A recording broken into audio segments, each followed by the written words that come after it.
Caros irmãos de Jesus e Maria, louvados sejam esses dois sagrados corações, fonte de bênçãos nas nossas vidas, o Sacratíssimo Coração de Jesus e o Imaculado Coração de Maria. Caríssimos irmãos, eu hoje gostaria de refletir com vocês, se vocês me permitem, sobre o mistério da santidade na vida do cristão.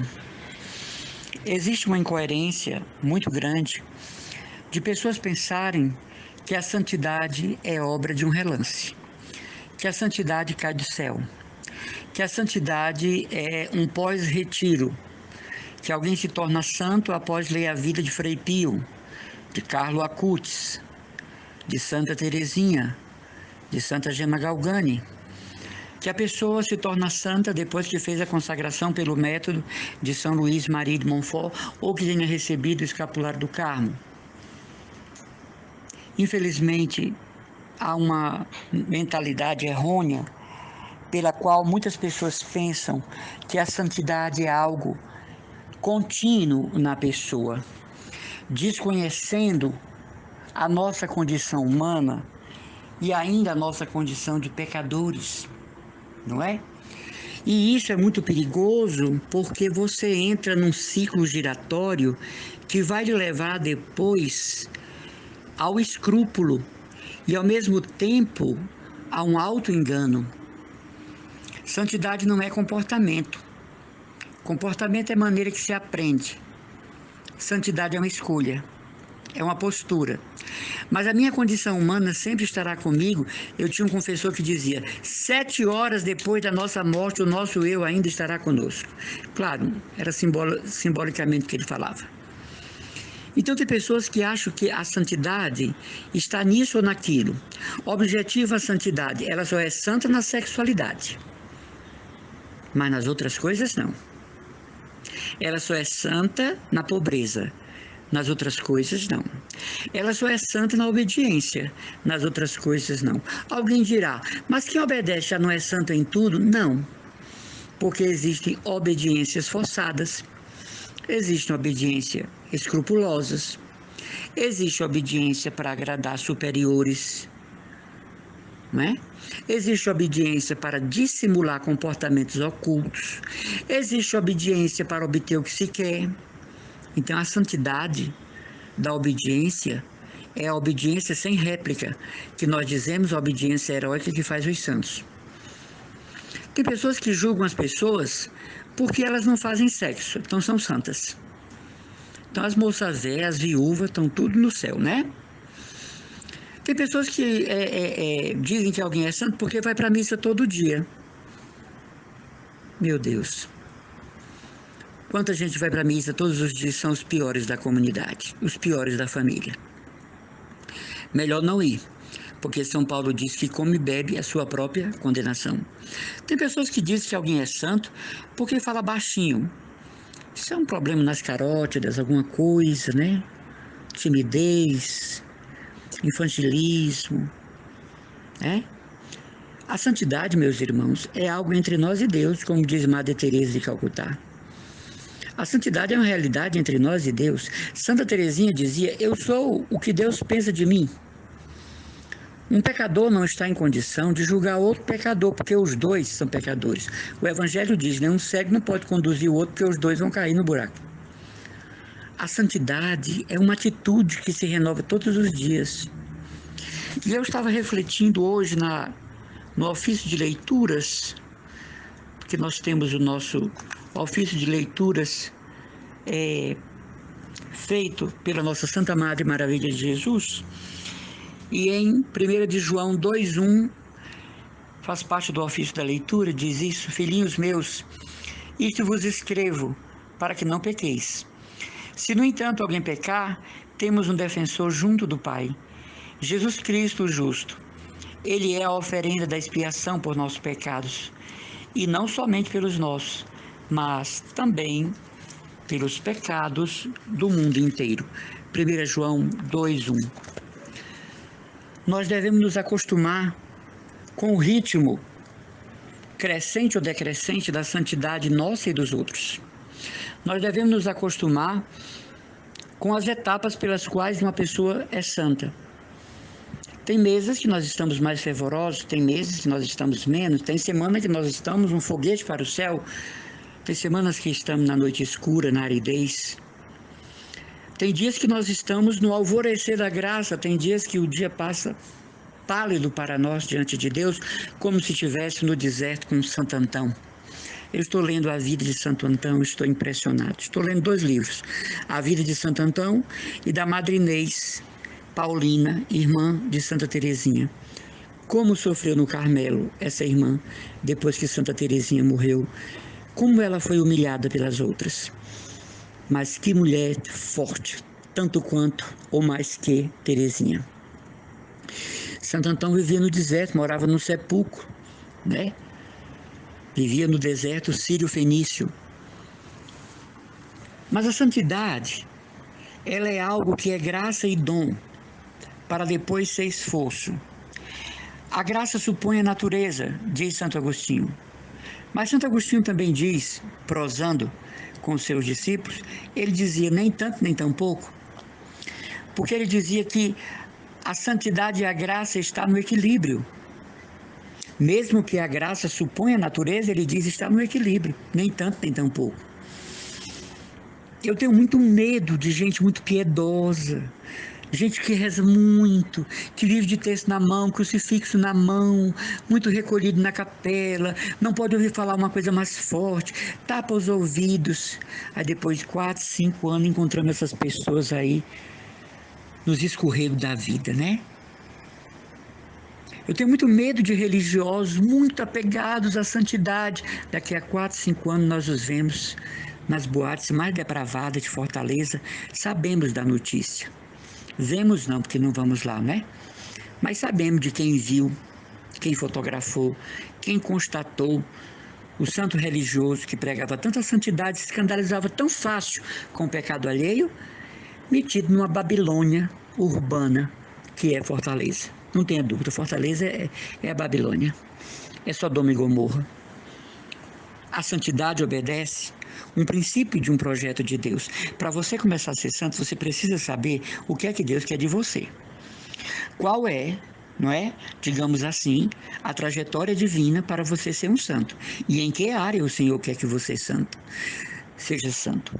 De que forma Deus deseja a sua santidade. A santidade não é projeto seu e meu, porque aí seria, não é, o alto enlevo do nosso orgulho, da nossa soberba, da nossa vaidade. E aí a queda é fatal. Quanto maior a altura, maior a queda. Quanto maior a altura, maior o tombo. Deus tem um projeto de santidade para nós. Eu preciso saber em que área da minha vida. O Senhor está exigindo santidade em que momento exato da minha existência? Porque esse projeto é evolutivo, mas ele é também constituído de uma compreensão do que seja ser santo. Quem dera que ser santo fosse passar a missa de mãos postas, com um crucifixo imenso na mão. Isso é até farisaico, né? Quem dera que fosse só jejuns, até a pessoa ficar só o graveto. Quem dera que a santidade fosse se bater nas costas. É? Trabalhei numa comunidade e as pessoas muito carentes, muito pobres, ignorantes, sem culpa delas ou com culpa delas. E uma senhorinha foi ao médico, ela estava com umas placas na pele, né? Como se fosse assim umas patacas roxas purulentas. Um médico passou para tomar banho com Aceptol, o que por si só já era perigoso, porque aquilo arde muito, né? Contém álcool. E a pobre senhora, por ignorância, comprou pinho-sol e colocou num balde d'água. E os vizinhos só começaram a ouvir os gritos: socorro, me acuda, socorro, me acuda, socorro, socorro, socorro. E os vizinhos correram e arrombaram a porta, e as mulheres entraram. Ela tinha colocado pouca água e todo o vidro de pinho-sol. Pensou ela, pinho-sol é mais forte do que o que o médico passou, não é? Então eu vou usar pinho-sol. Essa senhora foi levada depois ao médico com queimadura de 1º grau. Passou muito tempo, piorou a sua situação. O médico tinha passado Aceptol, o que por si só já era perigoso. que eu quero contar com essa história? Às vezes Deus nos pede uma coisa, nós fazemos outra. Às vezes a igreja nos orienta uma coisa, nós fazemos outra. Nós queremos fazer o nosso caminho, a nossa doutrina, o nosso jeito de ser. E no final das contas acaba desedificando. Olha, gente, eu conheço um grande número de pessoas que se afastaram de Beltrano, Fulano, Tetrano, por causa do fanatismo religioso. Que saíram de determinadas comunidades porque perceberam que aquela santidade era só enquanto o povo estava na missa e no louvor. Quando o povo ia embora era recreação. Era jogo de vôlei, muita comida, muita bebida, dança, modinhas. E alguém um dia flagrou, viu que aquela piedade, não é? Era só enquanto o povo estava lá. Quando o povo ia embora, rolava a festa até a tarde da noite. Uma coisa é a recriação de uma comunidade, outra coisa é o vandalismo. Então não se impressione com gente muito piedosa. Eu dou apenas 4, 5 anos para essa piedade, depois cai. Porque a igreja não ensina isso, amados. A igreja nos ensina uma piedade sincera, simples, sem chamar atenção. A igreja nos ensina uma santidade urbana, coletiva, né? Misturada a todos, com ligações com todos, preservando nossa condição batismal. Santidade não é brincadeira, é coisa séria. Hoje nós estamos na onda do Frei Pio, né? Tudo é Frei Pio. E é um santo lindo. Eu sou devoto do Frei Pio desde os 9, 8 anos de idade. Eu morava numa paróquia da Aerolândia, os padres eram italianos, e tinha um padre que tinha conhecido Frei Pio, 2 padres, Padre José Ialé e Padre Mário Tondelli, tinham estado com o Padre Pio. Eles recebiam uma revista, já contei isso aqui, da Itália, mensalmente, papel maravilhoso, tudo colorido, grande, parecia aquelas revistas Manchete, lembram? É do tempo de vocês? Não negue não. Aí vinha assim, eu entendi assim, você de Padre Pio. Aí um dia eu perguntei ao padre, ele dava para a gente ver as gravuras, não sabíamos italiano. Compreende, ragazzo? Não compreendo. Então ele nos dava para ver as gravuras, eram todas gravuras do Frei Pio, coloridas, lindas. Um dia eu perguntei, padre, mas não está errado o nome dessa revista? Ele disse, por quê? Porque estaria a falar, é? Você de Padre Pio, olha, põe na tua cabeça, é voce de Padre Pio, a voz de Padre Pio, ignorante. Ah, tá bom. Padre tão bom, né? Tão meigo, tão santo, tá no céu. Então eu sou devoto do Frei Pio quando eu tinha 8 para 9 anos. Eu tinha uma porção de relíquias do Frei Pio que eu não sabia o que era aquilo. Eu sabia que era um santinho e um pedacinho redondo de pano marrom. Quando eu vim descobrir que eram relíquias, eu chorei, porque eu dei para os amigos da catequese. Eu tinha muitas relíquias que os padres me davam, né? Hoje eu tenho uma relíquia de 1º grau que eu guardo com muito amor. Mas hoje está na moda o Frei Pio, uma loucura para o Frei Pio, uma loucura agora para o Carla Cutis, uma loucura para o Santa Gema. Não, gente, calma. Os santos eram pessoas equilibradas. Frei Pio não fazia caso daquela multidão debaixo da janela de San Giovanni Rotondo. Frei Pio não se sentia ensimesmado com a missa hipersuperlotada. Ele não tinha fã-clube, ele tinha fiéis que queriam beijar suas mãos chagadas e obter graça de caráter material e espiritual. Carlo Acutis, simples, um rapaz de família milionária, 2 pares de tênis, 2 casacos para frio, uma Bíblia, um rosário, um missal, não é? Um guia devocional que ele tinha, de São Francisco de Assis. A santidade é coisa simples. E uma segunda coisa muito grave, né? A gente não pode cobrar a santidade dos outros, porque o nome disso é julgamento. Aquilo que me escandaliza no outro, eu posso vir a fazer amanhã triplicado. Aquilo que no outro, para mim, é uma coisa pavorosa, eu posso fazer quadriplicado na minha vida. Então, com muita humildade, rezemos para que os outros sejam santos, mas sejamos até egoístas nessa oração. Senhor, santifica fulano, mas a mim primeiro. Santifica Beltrano, mas a mim primeiro. Santifica Tetrano, mas a mim primeiro. Sabe por quê? Porque se você for santo primeiro, você não vai julgar o outro. Você não vai fazer fofoquinhas, não é? Quando a gente confidencia o pecado de um irmão nosso, nós estragamos sua vida para frente. Por quê? Porque aquela pessoa que ouviu de nós vai contar, ainda vai dizer quem disse, você. Aí passa para o segundo, aí diz que foi você. Passa para uma terceira pessoa, diz que foi você que contou. Passa para uma quarta pessoa, diz que foi você que contou a fulano, fulano, Beltrano. Então, o que nós soubermos do nosso próximo, que seja matéria pecaminosa, que vá para o túmulo conosco. Isso nos renderá grau de glória no céu e aumentará o nosso capital de graças. Uma terceira coisa, a santidade, ela precisa ser um caminho observado pela Santa Igreja. É muito importante você ter um diretor espiritual. Infelizmente, nossos padres não têm mais tempo de acompanhar sistematicamente as pessoas devido ao acúmulo de atividades pastorais. Mas antigamente era muito comum todo mundo ter seu diretor espiritual. Outro dia eu tenho um grande amigo do meu coração, que é um frade, e eu pedi para ele ser meu diretor espiritual e ele disse: olha, sinceramente eu não posso, eu já acompanho muita gente. Fiquei magoado, ferido, mas depois eu entendi, né? Ele é um dos popstars do momento e tem muita coisa para fazer mesmo. Mas é bom um diretor espiritual, é? Porque o diretor espiritual ele vai modulando, ele vai graduando, ele vai orientando, ele vai colocando limites. Porque às vezes, em nome de ser santo, tem pessoas que chegam à loucura. São encontradas em casa, cruzadas, deitadas no chão em cruz, não querem almoçar, não querem tomar café da manhã. Aí lá se vai passar mal, adquirir a diabetes, dá trabalho à família. Se cortam para dizer que são chagas, faz curativo para dizer que são chagas. Uma biblioteca de vida de santo, engraçado, não tem um santo de missão, só santo de clausura, só santo de elevação, José Cupertino para cima. Não. Uma Madre Teresa de Calcutá, entre o curativo e outro, ação de graças. Uma Irmã Dulce dos pobres, entre um curativo e outro, uma oração de união com Deus. É? Eu queria esclarecer uma coisa que é importante. O que nós lemos nas obras dos santos nem sempre podemos praticar.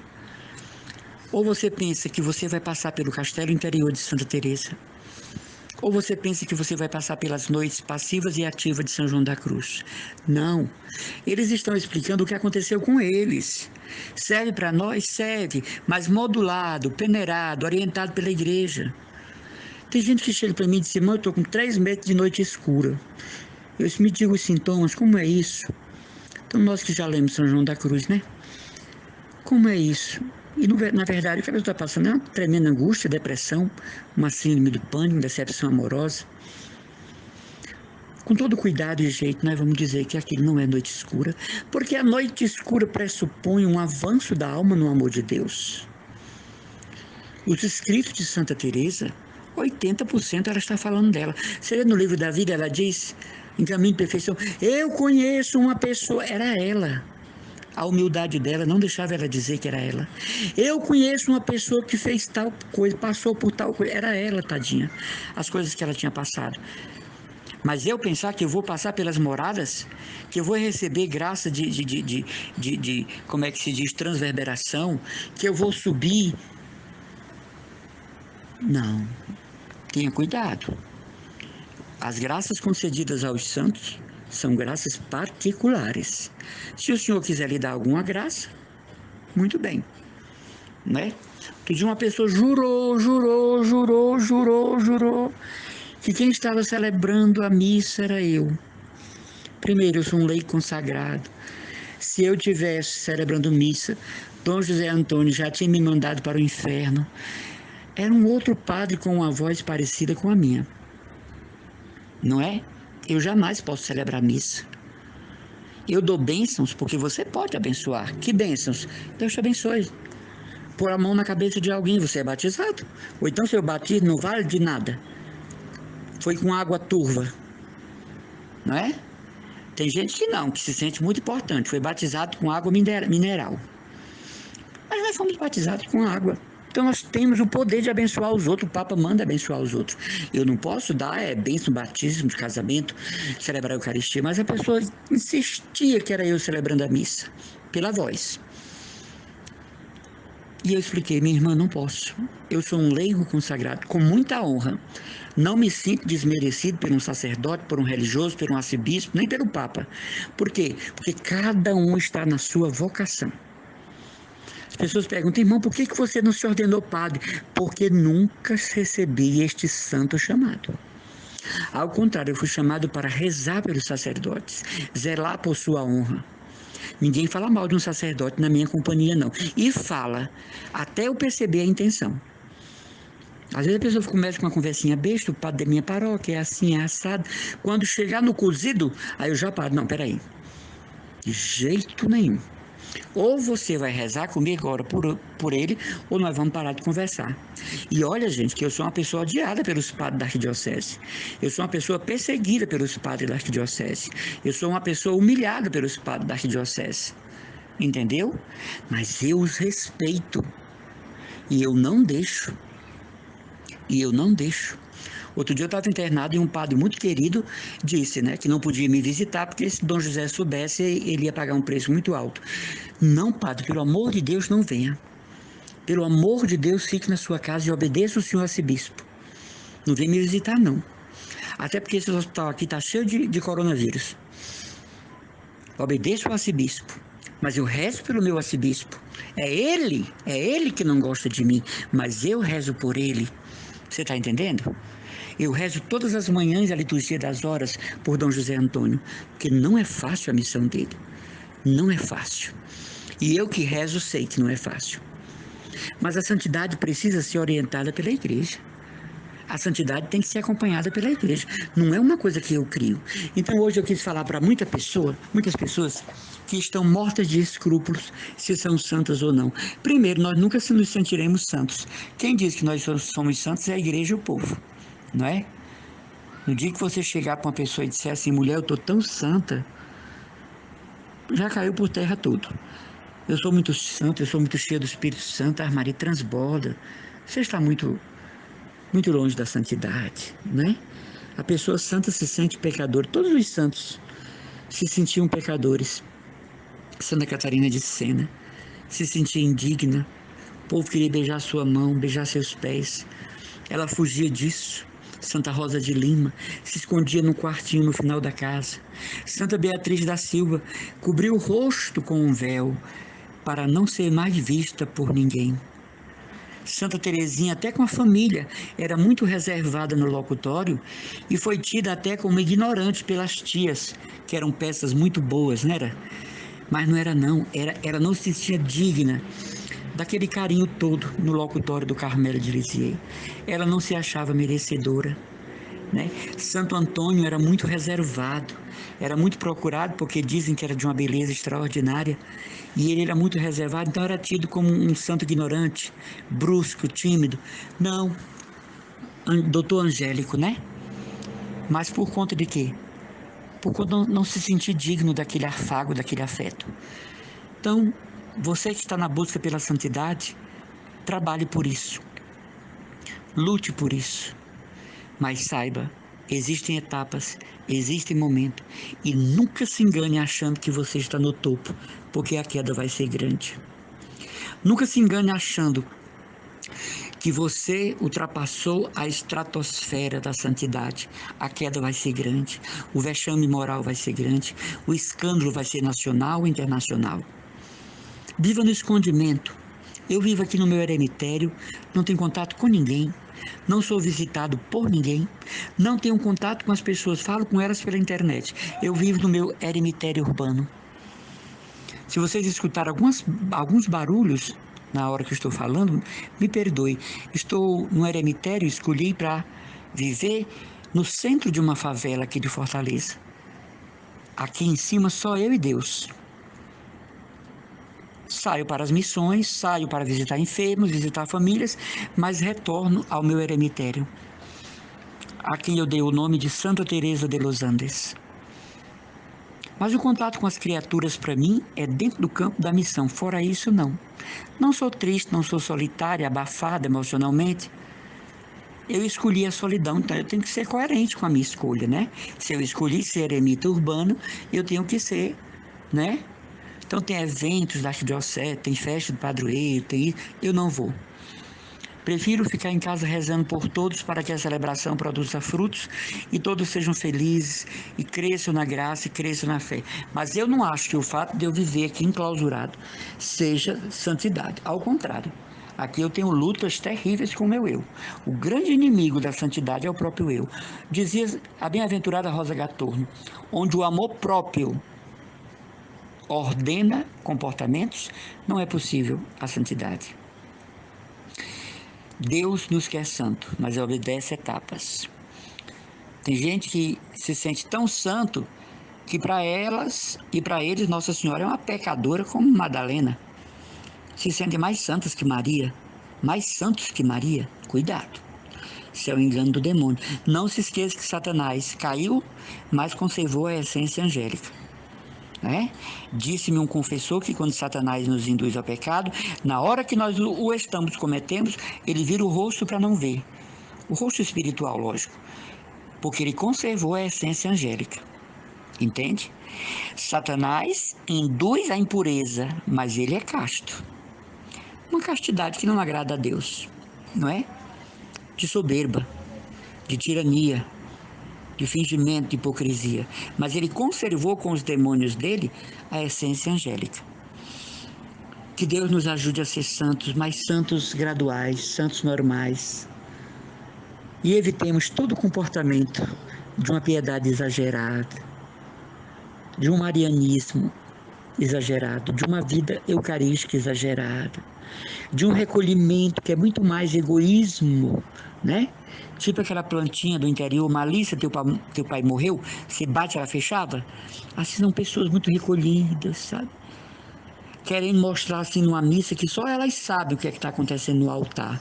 Coitadas, às vezes são péssimos filhos, péssimos tios, péssimos vizinhos, péssimos primos, péssimos cunhados, né?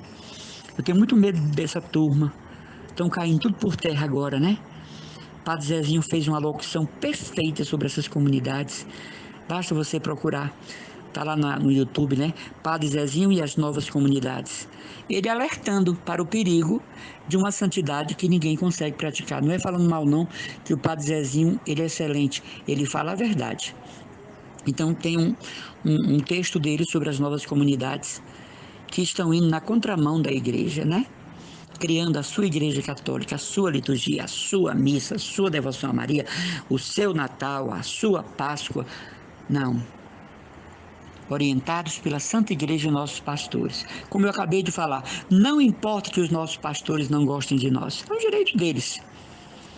Mas nós devemos amá-los, rezar por eles, para que eles sejam fortes na peleja, para que eles sustentem a barra, para que eles possam viver na integridade. E isso, eu digo, já começa com respeito aos seminaristas vocacionados, né? Se você não respeita um vocacionado, um seminarista, você não vai respeitar ele amanhã que é padre, que é monsenhor, que é bispo, que é cardeal. Respeito começa com os vocacionados, com os seminaristas, né? Com as vocacionadas, com as aspirantes, pretendentes para as congregações sérias. Porque as congregações sérias em Fortaleza, elas são a maioria. As que não são sérias é 2 ou 3, que a gente não pode dizer o nome por caridade, mas nem precisa, o povo já viu. Mas as congregações de Fortaleza são sérias. As religiosas de Fortaleza são sérias. Os religiosos são sérios. Que Deus nos dê a graça de uma santidade muito lúcida, clara. E não para aparecer, ganhar benfeitores, amigos, pousar para fotos. Porque Jesus diz, já receberam a sua recompensa. Grande abraço e as orações do irmão Emanuel Maria, da comunidade católica Cristo Dominus.